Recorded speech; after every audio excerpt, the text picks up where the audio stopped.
بسم الله الرحمن الرحيم الحمد لله رب العالمين والصلاة والسلام على الحبيب المصطفى أبي القاسم محمد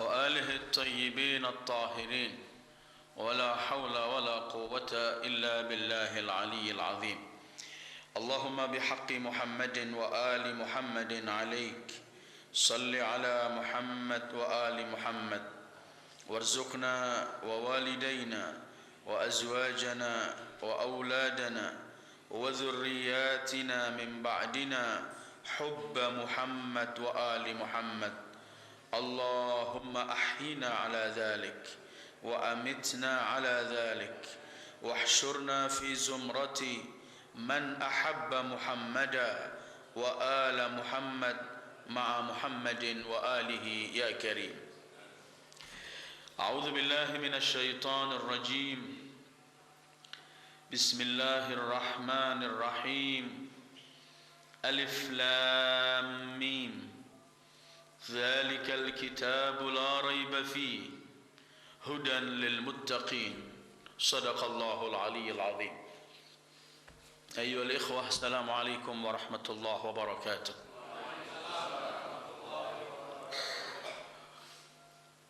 Malam ini pertemuan kita yang keempat berkaitan dengan surat Al-Baqarah. Pertemuan yang lalu kita berhenti pada sifat-sifat Al-Quran dalam Al-Quran sendiri. Ketika kita sampai kepada Dzalikal Kitab La Raiba Fi. Saya ulangi sedikit bahwa dalam ayat 2 ini Dzalikal Kitabu La Raiba Fi Hudan lil Muttaqin. Di sini ada Allah menjelaskan mengenai keagungan Al-Quran dengan isyarah lil ba'id Dzalika Al-Kitab. Kedua, mengenai sifat Al-Quran yang la raiba fi. Ketiga, ialah tujuan diturunkannya Al-Quran hudan lil muttaqin.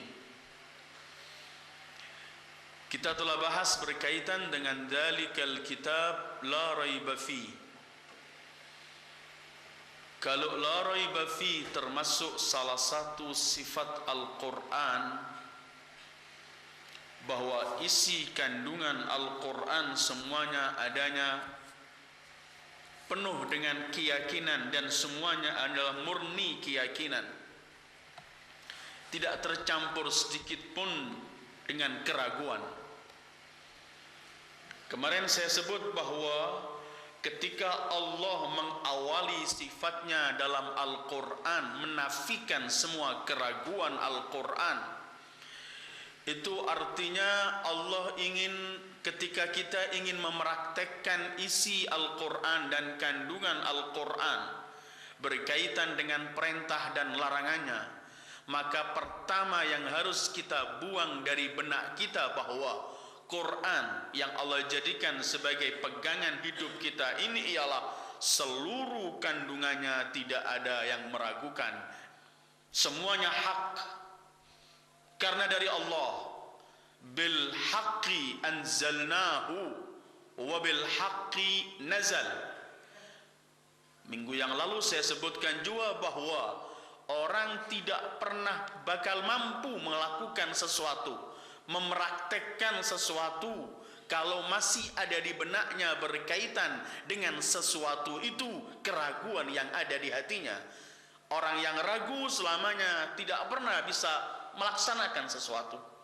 Itulah Allah mensifati fahum fi raibihim yataraddadun. Mereka dalam keraguan mereka selamanya maju mundur. Malam ini kita akan kaji berkaitan dengan hudan lil muttaqin. Apakah ayat ini hanya menjelaskan kepada kita bahwa tujuan Al-Quran itu ialah hudan lil muttaqin, Ataukah hudan lil muttaqin itu juga merupakan salah satu sifat dari Al-Quran, bahwa Al-Quran itu ialah murni hidayah.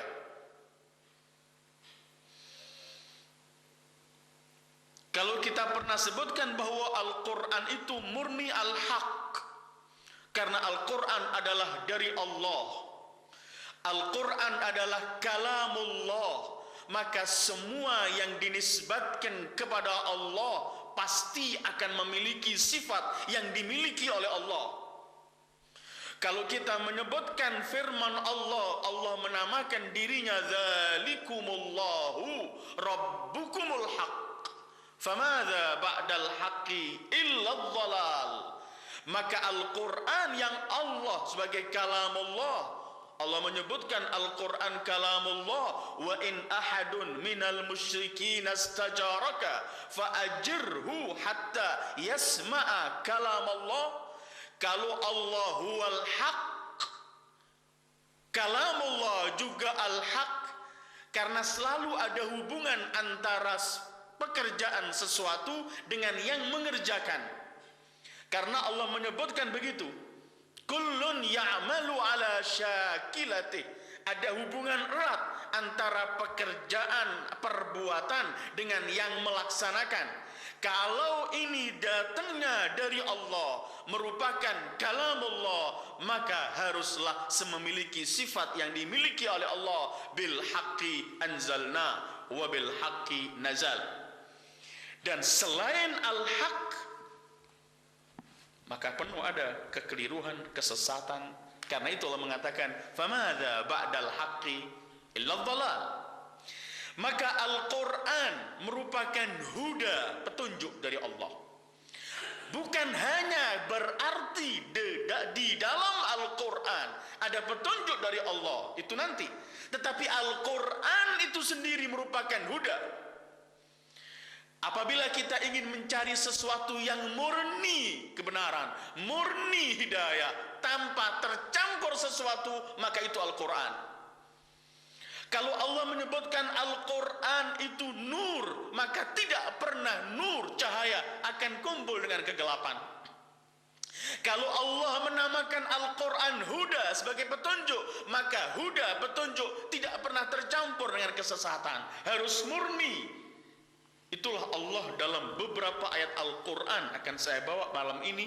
Allah menyebutkan bahwa Al-Quran itu sendiri merupakan hudan, petunjuk dari Allah. Salah satu ialah dalam firman salah satu Allah menyebutkan dalam Al-A'raf, a'udzu billahi minasyaitonir rajim, hadza basairu mir rabbikum wa hudan wa rahmatun liqaumi yu'minun.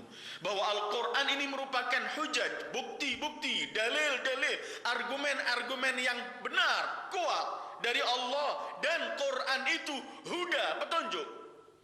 Jadi Al-Quran itu sendiri pada zatnya merupakan huda. Dan itu Allah sebutkan dalam Al-A'raf yang saya baca baru, yaitu hadza basairu mir rabbikum wa hudan wa rahmah liqaumi wa hudan wa rahmatun liqaumi yu'minun.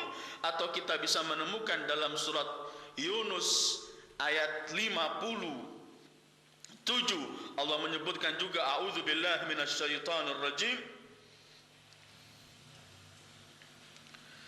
ya ayyuhan nasu qad ja'atkum mau'izatun min rabbikum wa shifaa'un lima fis sudur wa hudan wa rahmatun lil mu'minin. Dan masih bisa kita ketemukan dalam beberapa ayat Al-Quran, termasuk An-Nahl ayat 20, surat Al-Jathiyah, An-Nahl ayat 689 dan Al-Jasiyah ayat 20. Semuanya Allah menyebutkan bahwa Al-Quran itu sendiri huda, petunjuk. Bagaimana tidak merupakan petunjuk? Karena sumbernya dari Allah. Qul innal huda hudallah. Petunjuk hanya milik Allah. Dan Allah adalah Al-Hadi. Wa Rasulul A'zam sallallahu alaihi wa alihi sebagai hadi, petunjuk. Wa innaka latahdi ila siratin mustaqim. Karena Allah, karena Rasul menerima petunjuk itu murni dari Allah. Karena itu Allah pernah menafikan segala petunjuk walaupun untuk Sayyidil Wujud sallallahu alaihi wa alihi. Ketika Allah menyebutkan innaka la tahdi man tasha wa innaka la tahdi man ahbabta walakinallaha yahdi man yasha. Padahal ayat lain Allah nisbatkan hidayah untuk beliau, wa innaka latahdi ila siratim mustaqim, yang artinya bahwa hidayah yang dimiliki Rasulullah untuk memberi petunjuk pada yang lain itu murni datangnya dari sumber hidayah, yaitu qul innal huda hudallah. Al-Quran merupakan hudallah, petunjuk yang murni. Famada ba'dal haqqi illa dhalal. Al-Quran merupakan cahaya Allah dan tidak pernah cahaya terkumpul dengan kegelapan. Seperti hidayah, petunjuk gak pernah terkumpul dengan keraguan dan semuanya. Karena itu Allah menyebutkan walakin ja'alnahu nuran nahdi bihi man nasha. Al-Quran kami jadikan cahaya. Dengan cahaya ini nahdi bihi man nasha. Allah beri petunjuk pada siapa yang dikehendaki oleh Allah dan siapa yang menginginkan petunjuk dari Allah.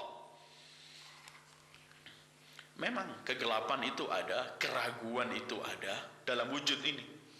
Kekeliruan itu ada, kebodohan itu ada, tapi semua hal ini tidak pernah bisa masuk pada Al-Quran.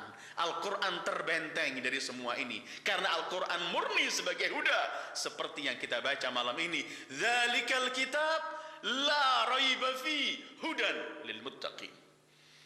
Al-Quran sendiri merupakan sumber hidayah. Kemudian Al-Quran itulah yang akan menuntun manusia untuk memperoleh hidayah.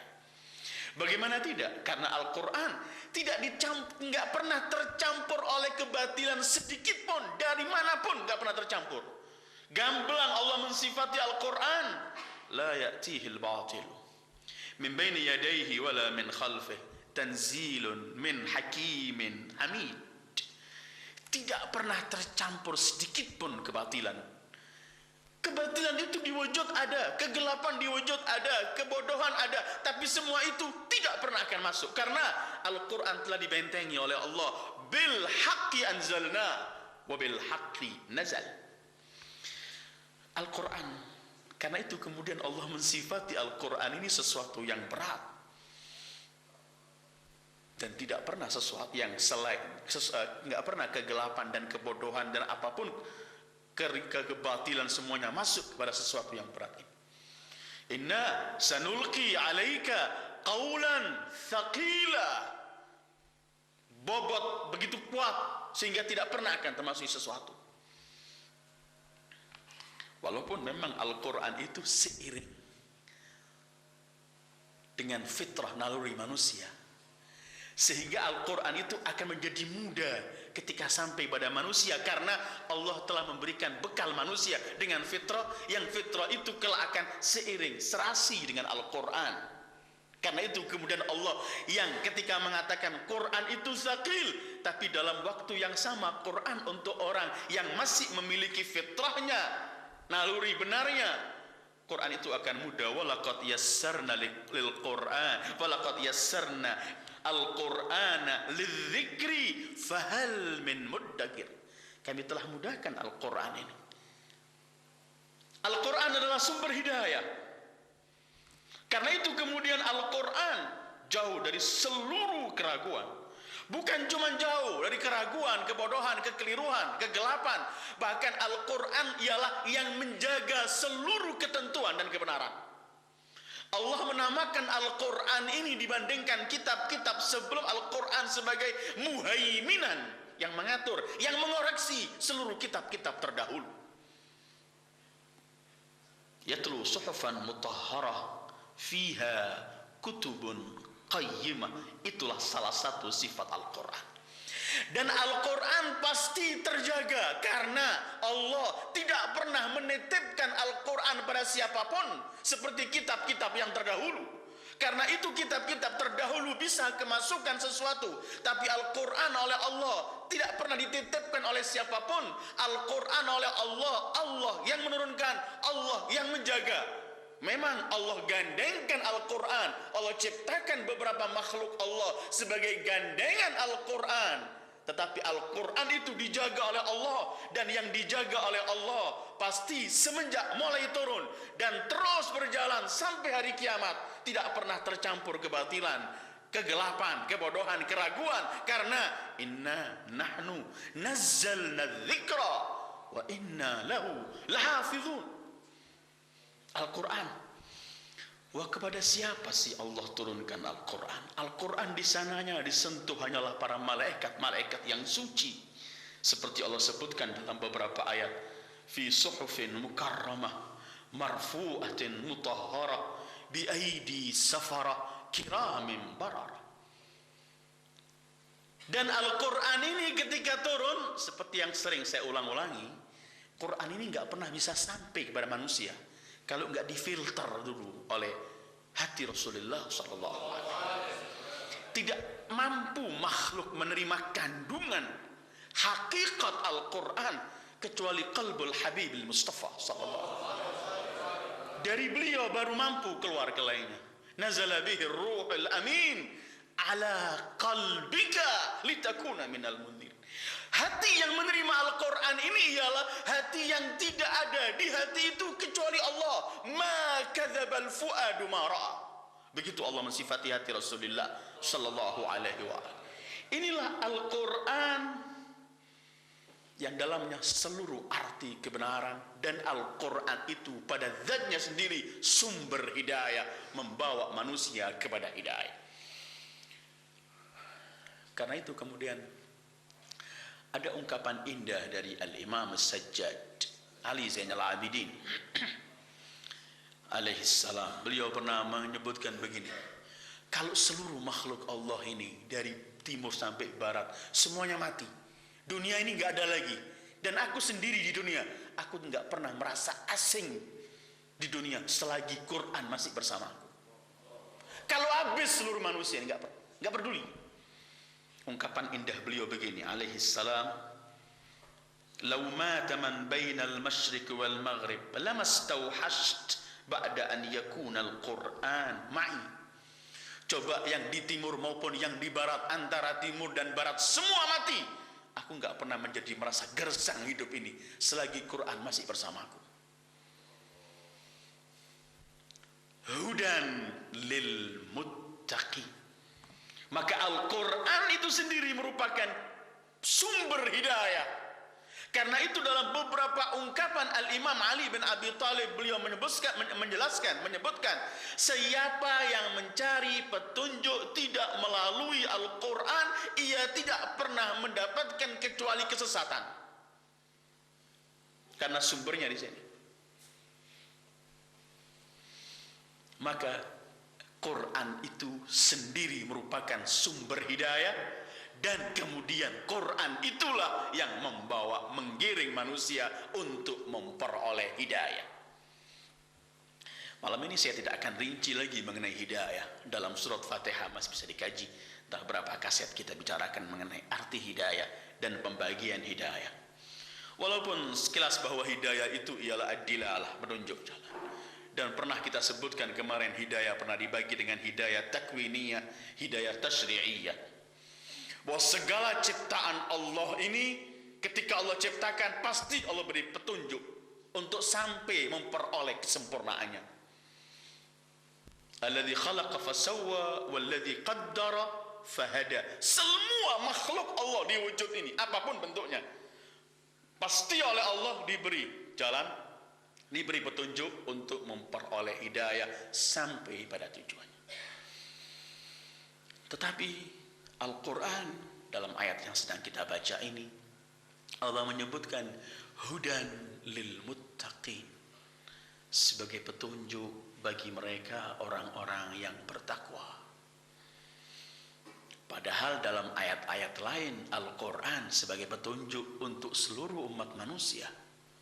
Syahrul Ramadan alladzi unzila fihi al-Quran hudan linnas. Al-Quran merupakan petunjuk untuk seluruh manusia, karena yang menerima Al-Quran yaitu Sayyidul Wujud sallallahu alaihi wa alihi, diutus oleh Allah bukan untuk umat tertentu, golongan tertentu. Wa ma arsalnaka illa kafatan linnas, maka yang beliau bawa juga harus untuk kafatan linnas. Allah menyebutkan begitu, kafatan linnas, atau kita baca ayat nadhiran lil alamin, beliau sallallahu alaihi wasallam. Dalam ayat lain juga Allah pernah menyebutkan bahwa Allah menjadikan Quran ini petunjuk untuk kaum muslimin. Satu ayat untuk muttaqin, satu ayat untuk al-muslimin, satu ayat lagi untuk an-nas. Ayat yang sedang kita baca ini hudan lil muttaqin. Dan untuk al-muttaqin bukan cuma ayat ini, ada beberapa ayat lagi. Tetapi kita bisa baca dalam surat An-Naml atau An-Nahl. Qul nazzalahu An-Naml ruhul qudus min rabbika bil haqq liyuthabbital ladzina amanu wa hudan wa busyra lil muslimin. Quran merupakan petunjuk bagi kaum muslimin, yang tadi untuk muttaqin. Tadi dalam surat Al-Baqarah juga kita akan sampai 185 berkaitan dengan Ramadan, hudan linnas. Apakah ada kontradiksi antara hudan lil muttaqin atau hudan linnas? Atau bagaimana cara kita mengumpulkan dua ayat ini? Sebenarnya tidak pernah akan ada kontradiksi atau pertentangan ayat satu dengan yang lainnya dalam Al-Quran. Karena Al-Quran dari Allah. Lau kana min indi ghairillah lawajadu fi ikhtilafan katsira. Begitu Allah menyebutkan. Kalau bukan selain dari Allah, maka pasti akan terdapat dalam Al-Quran ini ikhtilaf. 23 tahun turunnya, bukan sekaligus. Tetapi yang turun tahun ini dengan yang turun tahun ke-23 tidak pernah akan ada perselisihan.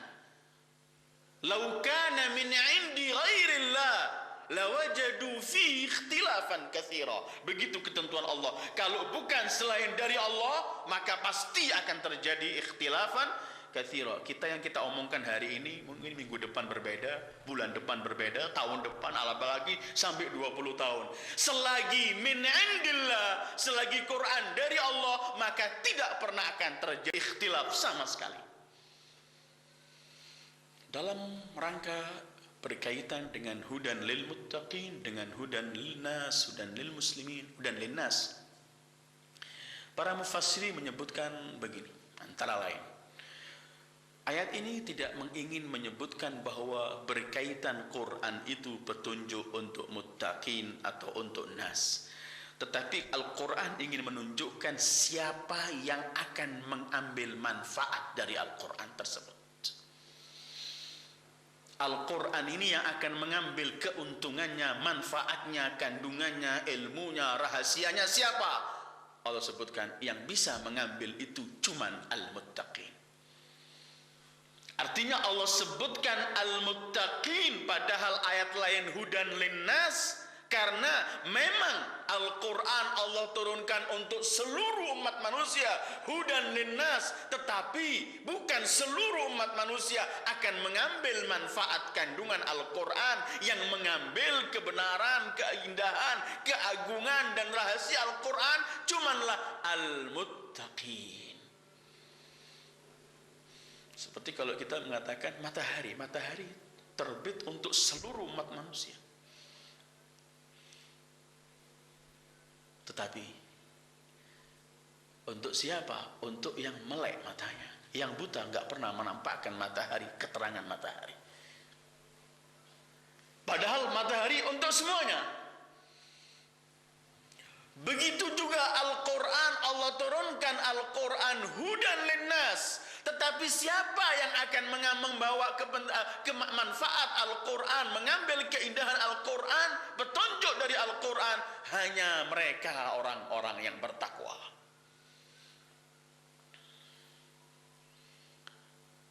Seperti sesuatu untuk orang tertentu indah, sesuatu yang sama untuk orang yang lain bencana.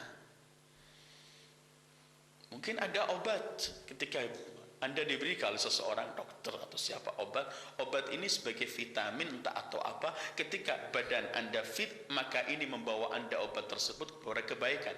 Tetapi ketika salah satu tubuh anggota badan Anda sakit, maka obat yang sama untuk yang tadi itu kebaikan, menyembuhkan, maka obat yang sama bencana untuk yang lain.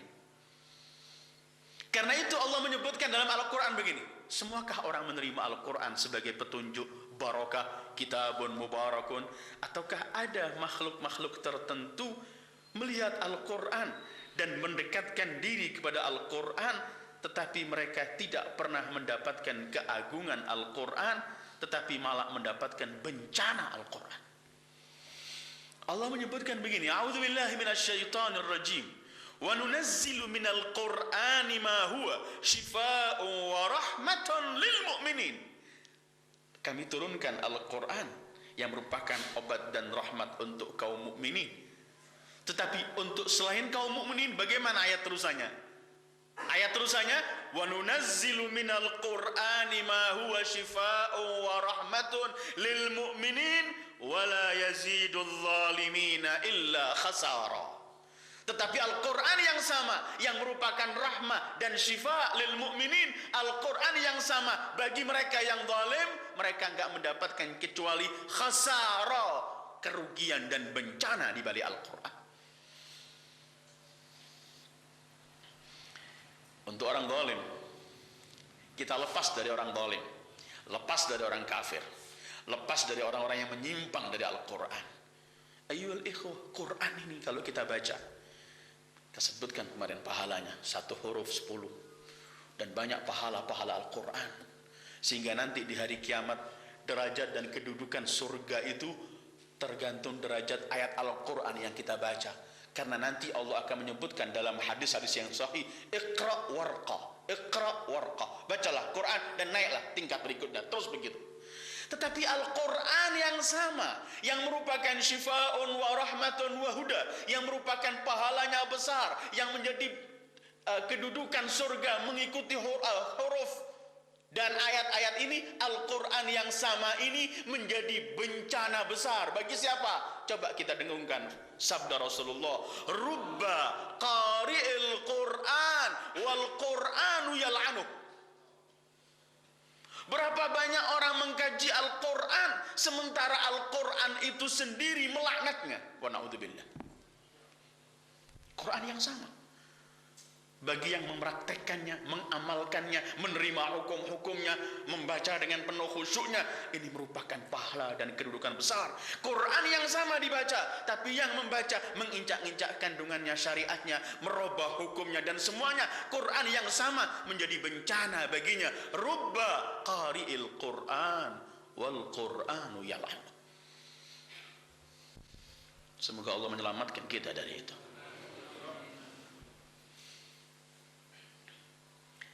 Jadi ketika Allah sebutkan hudan lil muttaqin, bukan Al-Quran Allah turunkan khusus untuk mereka, tetapi tetap Al-Quran hudan linnas untuk seluruh lapisan manusia. Tetapi yang mengambil keuntungan Al-Quran cuman mereka, orang-orang muttaqin.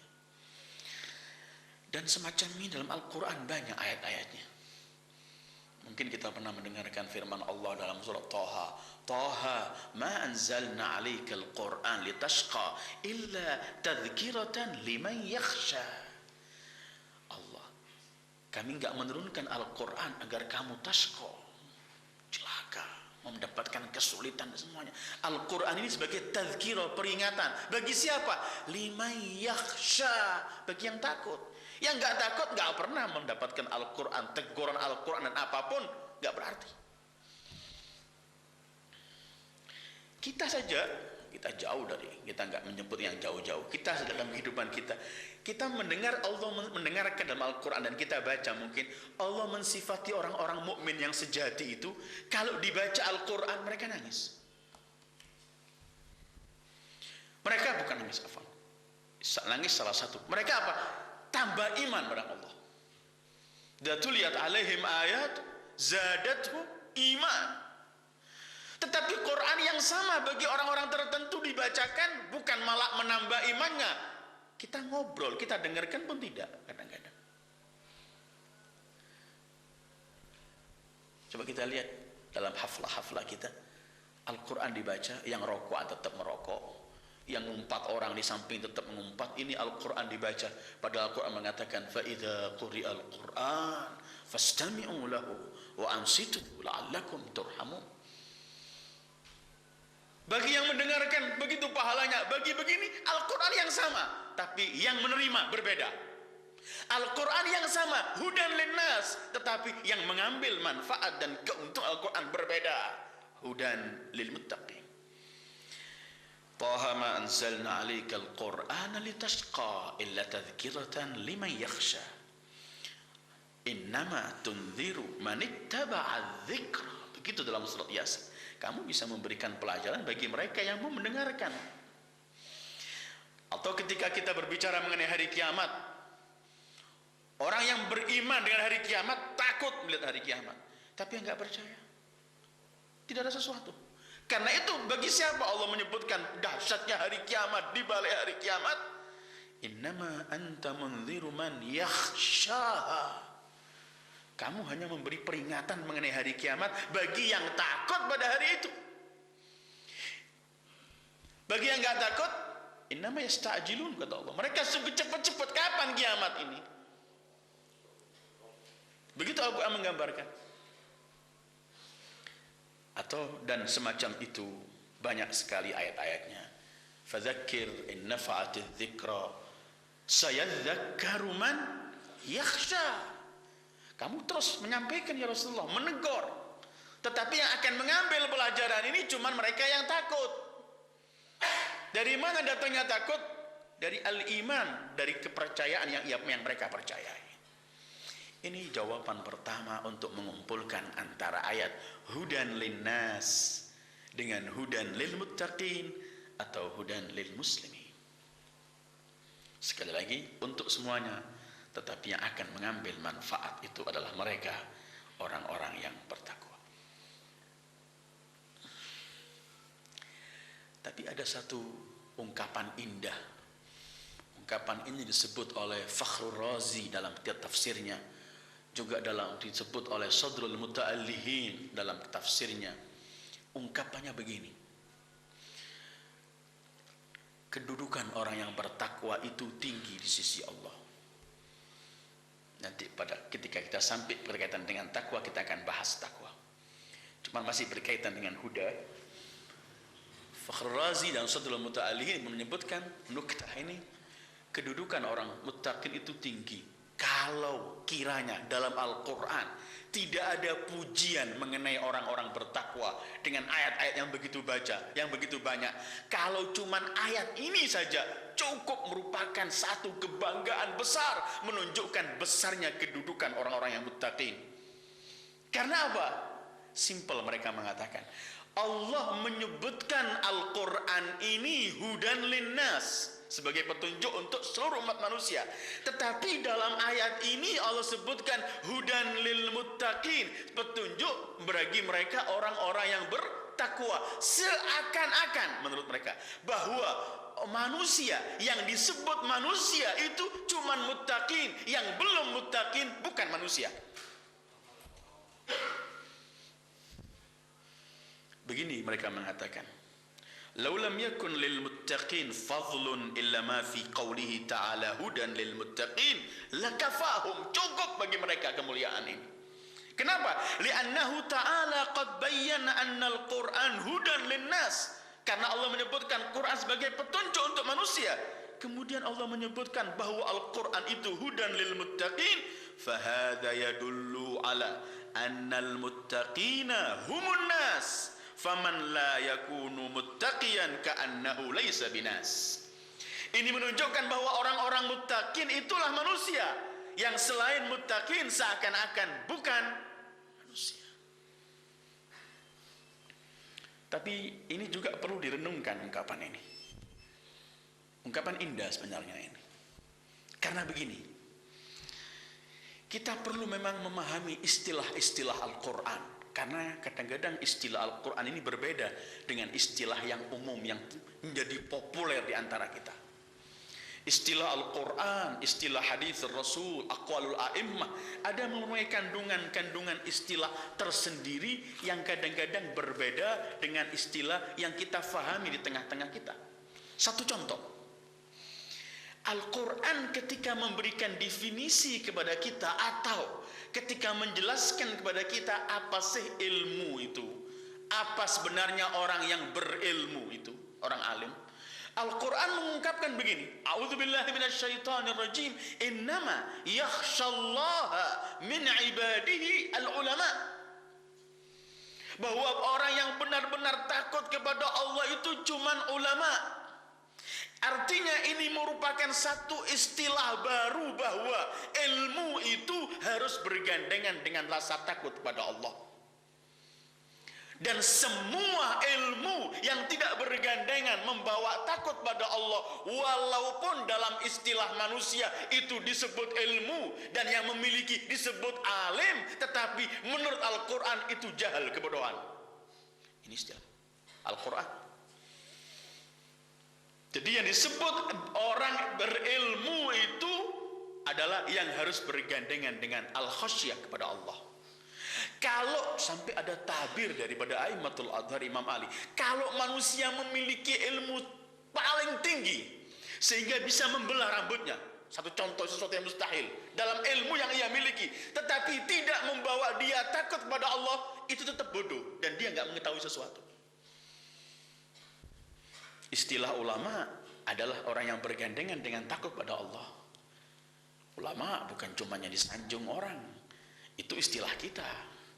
Yang bukan cuma dicium tangannya, bukan kalau ia datang orang semua bangun. Itu mungkin definisi kita di dunia, tapi kelak di akhirat akan kita tahu jelas siapa alim sebenarnya, siapa yang memikul ilmu sebelumnya. Itu bisa kita lihat kelak di akhirat gamblangnya. Kalau di dunia kita bisa mengenal definisinya dari istilah Al-Quran, innama yakhshallah min ibadihi al-ulama.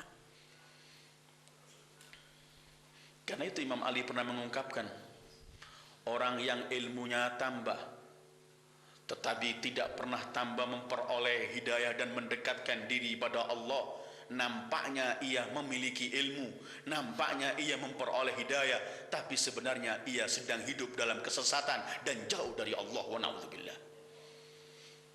Ini istilah baru Al-Quran. Mungkin manusia menyebut itu orang yang alim, itu yang berilmu, silahkan. Tapi Al-Quran mempunyai istilah lain. Al-Quran definisinya gamblang, innama yakhshallaha min ibadihi al-ulama. Atau kadang-kadang yang diistilah kita sesuatu, yang kita fahami sesuatu, Al-Quran berbeda. Coba kita mungkin, ini ma'arif Al-Quran. Kadang-kadang kita ini melihat orang mati, kita sebut mati, pasti. Ini istilah kita, orang yang dicabut ruhnya, mati. Tetapi kalau Anda mampir pada Al-Quran, ternyata Allah menyebut si mati yang kita lihat mati itu, itulah hidup. Berbeda istilahnya. Satu contoh, berkaitan dengan mereka syuhada yang gugur di jalan Allah. Kita lihat orang ini mati, kita antarkan ke kuburannya kalau masih ada jasadnya. Dalam istilah seluruh kita ini mati. Tetapi coba Anda baca Al-Quran, la tahsabanna alladhina qutilu fi sabilillahi amwata bal ahya'un 'inda rabbihim yurzaqun. Hidup dalam arti kehidupan, puncak kehidupan, memperoleh rizkinya, farihin, gembira, dan semua arti kehidupan. Ini kita lihat bangkai depan kita, mati itulah. Tapi ternyata istilah Al-Quran ada istilah yang berbeda.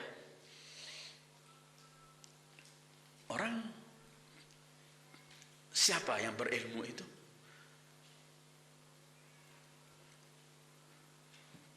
Orang yang sudah kita lihat mati, tetap istilah Al-Quran hidup. Mungkin istilah itu juga kita ingin fahami dari Al-Quran. Hudan linnas, siapa manusia yang dimaksud Al-Quran?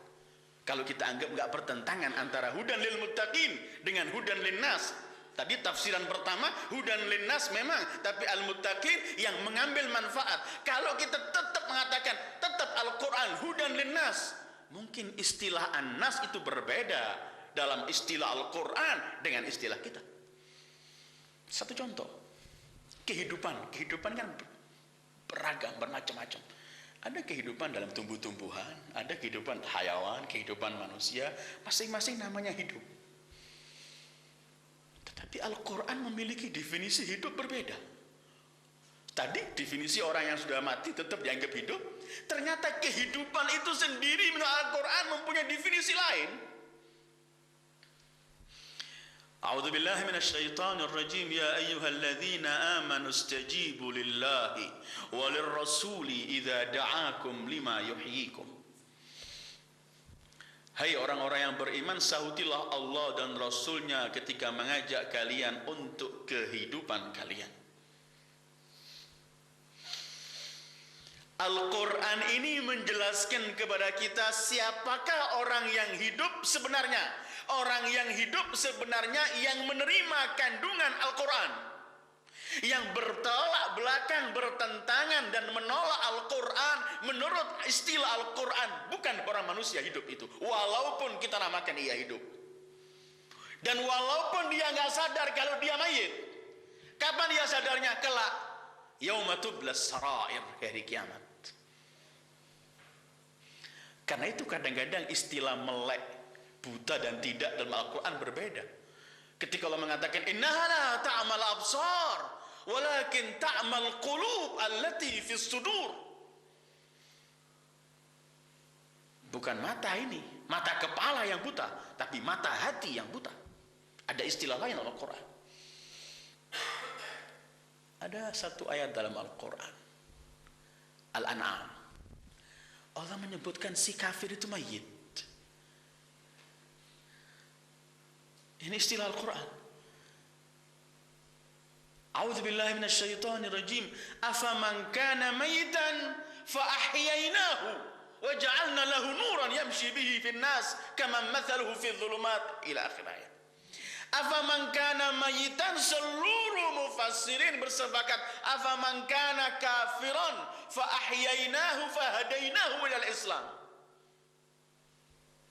Mukmin hayy, kafir mayit. Istilah Al-Quran.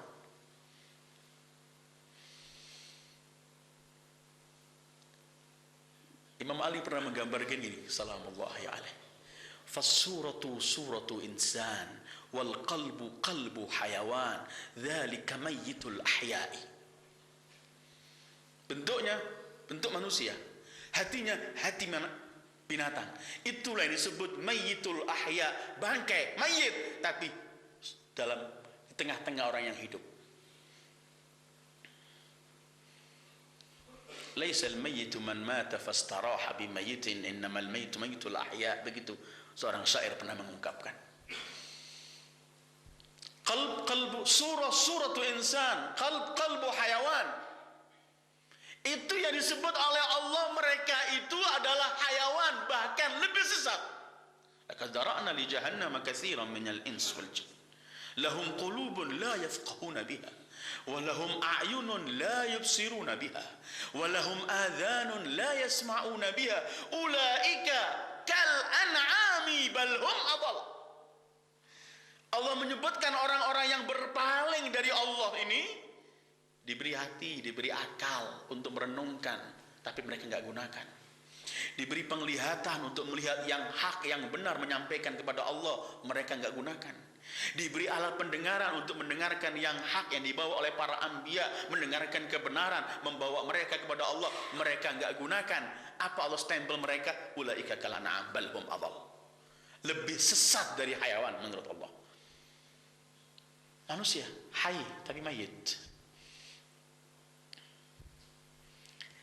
Afaman kana mayitan fa ahyainahu. Mati kemudian dimasukkan pada Islam, disebut oleh Allah sebagai manusia yang hidup. Dalam surat An-Naml ayat 80 dan surat Ar-Rum ayat 53, Allah menyebutkan begini, menunjukkan bahwa orang yang mati itu bukan cuma berarti yang telah lepas dari rohnya, lepas dari jasadnya. Tapi istilah Quran tidak. Orang yang mati itu ialah yang berpaling dari Rasulullah, berpaling dari Al-Quran. A'udzubillahi minasyaitonir rajim. Innaka la tusmi'ul mauta wa la tusmi'us summa du'a idza wallau mudbirin. Kamu enggak pernah mendengarkan nih bangkai-bangkai yang sudah mati ini di hadapan Rasulullah mereka, tapi oleh Allah disebut mauta. Kalau ini mauta hakikatan, orang yang mati dalam istilah kita, Rasul bisa bicara sama mereka sallallahu alaihi wasallam. Orang yang mati diajak bicara sama Rasulullah. Di peperangan Badar Rasulullah langsung berdialog dengan mereka yang sudah mati. Tetapi Allah menyebutkan innaka la tusmi'ul mauta. Di sini adalah mayit ini ialah mereka orang-orang kafir yang sudah menutup alat hidayah dari akal dan hati, dari pendengaran dan dari penglihatan. Yang nanti akan kita baca. Khatamallahu ala qalbi wa ala sam'i wa ala basari ghishaw. Ini yang dikhatam oleh Allah. Ini al-an'am bal hum atal. Jadi ternyata kita memang harus mengkaji istilah. Sebentar lagi kita akan pindah. Hudan linnas, ternyata an-nas ini siapa menurut Al-Quran? Kalau Al-Quran itu merupakan petunjuk untuk manusia. Innaka la tusmi'ul mauta wa la tusmi'us summa. Allah sebutkan Al-Quran ini as-sum, orang yang tuli. Al-a'ma, kadang-kadang yang buta. Padahal melek, lihat. Tapi buta Allah sebutkan, ajib. Istilahnya berbeda. Karena hakikat manusia ini adalah ketika membiarkan ia dengan fitrahnya, kita akan sebutkan nanti. Ketika ia masih sama Allah dan manusia.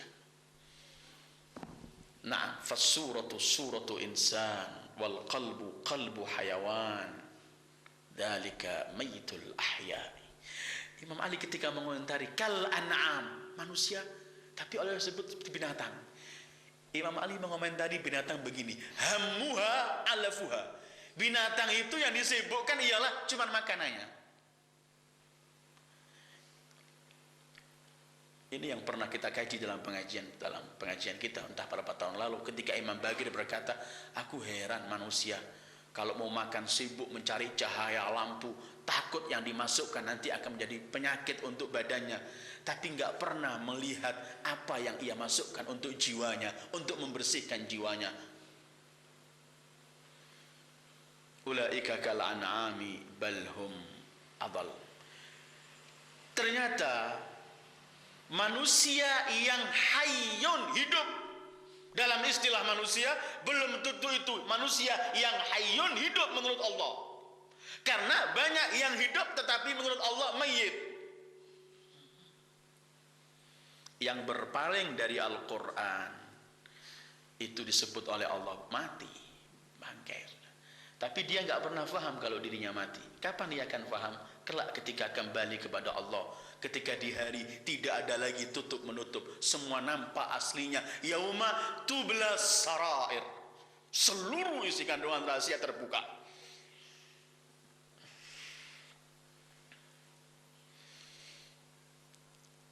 Kalau istilah manusia itu menurut Al-Quran adalah manusia yang mengikuti petunjuk Allah dengan fitrah yang Allah berikan, maka hudan linnas yang dimaksud ialah annas, mereka manusia-manusia yang masih menghormati fitrah nalurinya dan masih mau menerima ketentuan dari Allah, maka Al-Quran sebagai petunjuk mereka untuk sampai kepada Allah.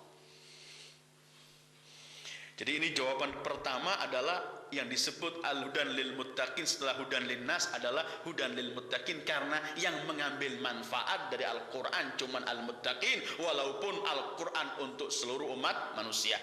Tetapi kalau pendapat kedua ini hudan linnas, hudan lil muttaqin, gak bertentangan, karena annas yang dimaksud oleh Allah ialah manusia yang sebenarnya ialah manusia yang bukan al-an'am yang menolak kebenaran tadi, maka manusia yang menurut istilah Al-Quran ini ialah itulah mereka yang akan mengambil petunjuk dari Al-Quran. Hudan lil muttaqin. Tetapi mungkin kita akan bertanya begini, kalau Al-Quran itu hudan lil muttaqin, Al-Quran kalau kita artikan muttaqin dalam arti yang pertama atau al-muttaqin dalam arti manusia yang mau menerima, berarti Al-Quran ini merupakan petunjuk kedua. Karena tidak bisa menerima Al-Quran sebagai petunjuk kalau pertama belum memiliki hidayah dari Allah. Seperti yang kita bahas, ihdinas siratal mustaqim. Alladzina amanu zidnahum huda. Kalau hudan lil muttaqin, orang-orang muttaqin mendapat petunjuk dari Allah. Ketika mereka menjadi muttaqin atau menjadi manusia anas yang mau menerima kebenaran, berarti ketika menjadi muttaqin atau menjadi manusia menurut istilah Al-Quran yang mau menerima kebenaran, mereka pertama ini sudah muttaqin atau sudah mau menerima, berarti mereka sudah ada dalam hidayah, baru ditambah oleh Allah hidayah Quran keduanya. Berarti di situ ada dua hidayah, hidayah fitriyah baru hidayah Quraniyah. Kenapa kita sebutkan hidayah fitriyah? Ayyuhal ikhwah, kita dilahirkan di dunia ini sudah bawa modal dari Allah, ra'sumal, modal. Apa modal itu? Ialah fitrah. Fitrah itu ialah sesuatu yang Allah letakkan pada kita, yang Allah ciptakan ada di benak kita ini, selamanya kita akan condong untuk memilih kebenaran. Dan Allah menamakan Islam ini ialah fitrah. Fitratullah allati fatara an-nasa 'alaiha la tabdila li khalqillah dzalika ad-dinul qayyim walakin aktsaran nasi la ya'lamun. Fitrah yang ada pada setiap manusia yang lahir di alam ini. Fitrahnya apa? Alastu bi rabbikum, ketika disumpah oleh Allah, bukankah aku Tuhan kalian? Manusia lahir di dunia ini bawa fitrah itu. Karena itu Rasul pernah bersabda, kullu mauludin yuladu 'alal fitrah fa abawahu yuhawwidanihi aw yunassiranihi aw yumajjisanihi. Setiap anak lahir dengan fitrahnya, kedua orang tuanya lah yang akan mewarnai dia, menjadikan Yahudi atau menjadikan Nasrani atau menjadikan Majusi. Tapi biarkan manusia dengan fitrahnya, tidak dicemari oleh lingkungan dan sesuatu, pasti manusia itu akan menuju kepada Allah, mengimankan tauhid, mengimankan al-ma'ad, mengimankan an-nubuwah sekaligus. Dan fitrah itu nggak bisa berubah. Gamblang, la tabdila li khalqillah. Karena fitrah ini termasuk sunnatullah, wa lan tajida li sunnatillahi tabdila. Tapi fitrah itu orang yang masih hidup dengan fitrahnya, yang masih menjaga fitrahnya, inilah manusia yang akan memperoleh petunjuk dari Al-Quran, hudan lil muttaqin. Tetapi orang yang sudah mengenyahkan fitrahnya, menginjak-injak fitrahnya, menutup fitrahnya, orang tersebut wala yazidul zalimina illa khasara, terhadap Al-Quran tidak pernah memperoleh petunjuk, bahkan cuman memperoleh kehancuran. Karena itu Al-Quran mengatakan bahwa qad aflaha man zakkaha wa qad khaba man dassaha. Cuman fitrah ini, jiwa yang ada pada kita ini, Allah mengatakan manusia akan untung sekali kalau menjaga, dan akan rugi, bukan membuang, bukan merubah, karena fitrah gak bisa dirubah, tetapi dassaha. Dassa ya dusu itu artinya ditanam di bumi, dafana, diinjak-injak. Orang yang masih menjaga fitrahnya, maka Al-Quran hudan lil muttaqin, karena sudah memiliki hidayah yang pertama, hidayah kedua pasti diberi oleh Allah. Tetapi orang yang sudah menginjak-injak fitrahnya, jauh dari fitrah sebenarnya, orang tersebut tidak pernah akan memperoleh hidayah dari Al-Quran. Karena itu istilah Al-Quran begini, alhamaha fujuraha wa taqwaha. Fitrah ini antara dua, imma kita taqwaha, dari wiqayah kita jaga fitrah ini, akibatnya kita akan beruntung dan memperoleh hidayah dari Al-Quran, atau fujuraha, al-fajr dalam Al-Quran itu asyak. Kalau kita belah, kita pecah, kita rusak fitrah tersebut, maka kita akan celaka. Kita dilahirkan di dunia ini oleh Allah, telah dipersiapkan untuk memperoleh hidayah dari Allah, dari Al-Quran, selagi kita masih menjadi manusia sebenarnya menurut Al-Quran. Siapa mereka itu?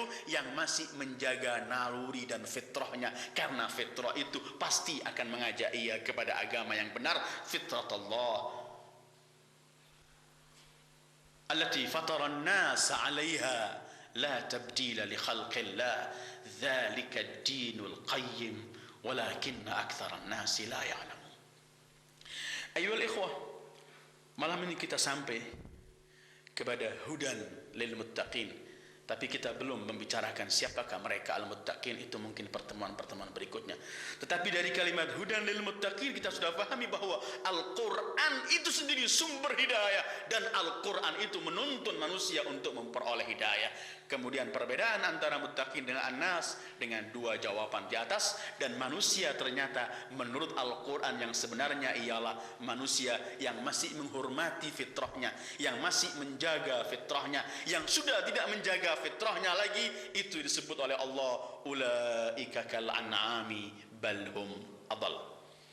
Wa sallallahu ala Muhammad wa alihi at-tayyibin.